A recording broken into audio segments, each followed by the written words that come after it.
Hey guys, Jessica Beck here with IELTS Energy TV, and today I want to give you some natural ways to describe numbers. Now, these phrases are not for writing. I realize that there are not a lot of resources that talk about describing numbers in speaking.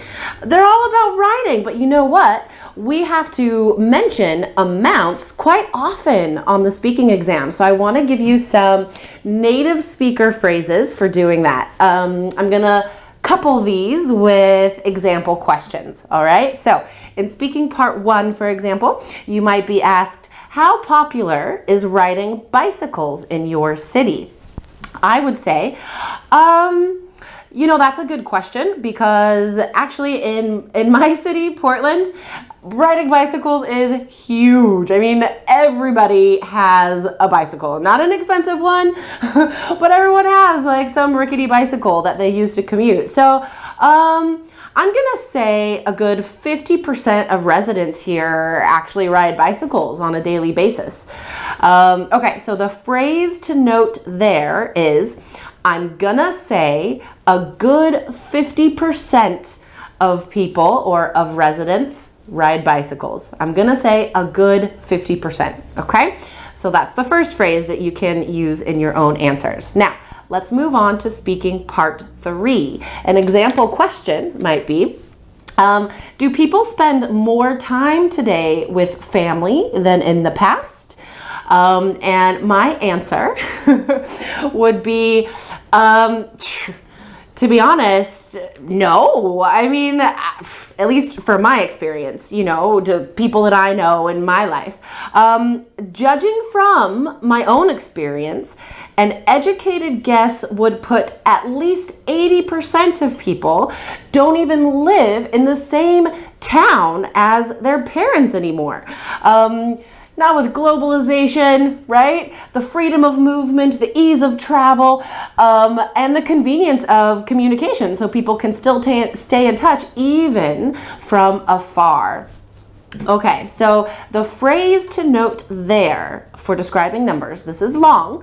Again, guys, you can always click on the show more button below the video and you can see these phrases typed out. Okay, so the phrase to note here is, judging from my own experience, an educated guess would put at least 80% of people blah blah blah. That's a long one, guys. Remember the whole thing so you get the grammar correct as well. So that also increases your score, right? In a number of ways.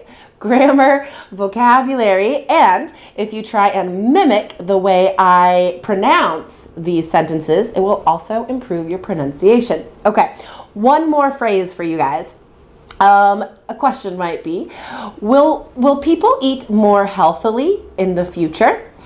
And my answer would be, oh gosh, I hope so. I sincerely hope that people eat more healthily in the future. With all of these obesity statistics we see every day, it's disheartening sometimes to step outside and look at the people around you and think about the diseases and immune deficiency syndromes that they are creating for themselves because of their bad food habits. But if I could turn this to a more positive light, just by looking at current diet trends, such as organic preferences, farm to table trends in restaurant menus, these type of trends are on the rise. So I'd forecast that in general, citizens will eat more healthily in the future. Okay, so the phrases to note there to describe numbers.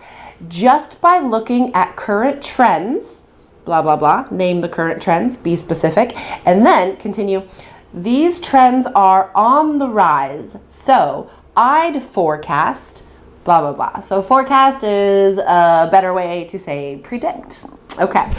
All right, guys, so write down these complete phrases, use them in your own example sentences. You can even use them to answer these questions that I've answered today, and practice, practice, practice. All right, if you want all the tips and secrets for impressing the examiner on your next IELTS exam, go to allearsenglish.com/KEYS and get into our IELTS course today. 3 Keys IELTS, guaranteed to raise your scores on your next exam. Okay, that's it for me. Thanks for watching and have a wonderful day.